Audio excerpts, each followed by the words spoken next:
Ang pag-aming ito ni Rodrigo Duterte ay naganap matapos ko siyang hamunin na lumagda ng waiver of secrecy of bank deposits. Sa panayam ni Rodrigo Duterte sa media, ipinagtapat niyang mayroong humigit kumulang 200 million pesos na deposits sa naturang bangko at inilihim niya sa kanyang salin. Sa particular, and I quote, a little less than 200 million. Hindi naman ganong kalaki kasi walang account na 200 million, a little less than 200 million, wala na, ginastos ko na, nag-happy-happy ako. A little less than a million. End of quote, sabi ni Duterte. Ang kopya ng video ng naturang panayam ni Rodrigo Duterte sa media na siyang inilathala ng Rappler sa kanilang official YouTube account noong ika-29 ng Abril 2016 ay na-download ko at nakasave sa USB at ginawang bahagi ng salaysay na ito bilang Annex C. Noong ika-5 ng Mayo 2016, nagsampa ako ng isang complaint affidavit laban kay Rodrigo Duterte sa Office of the Ombudsman batay sa mga nabanggit na ultimate and evidentiary facts.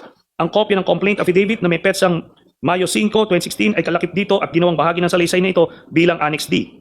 Noong 2017, sa panahong ng panunungkulan ni Rodrigo Duterte, matapos suriin ang aking reklamo, iniulat ni Overall Deputy Ombudsman Melchor Arthur Carandang na mayroong sapat na batayan upang ituloy ang investigasyon hinggil sa malalaking bank deposits ni Rodrigo Duterte at ang kanyang mga anak at common law wife na si Hanilet Abincenia, kabilang na rin si Sara Duterte.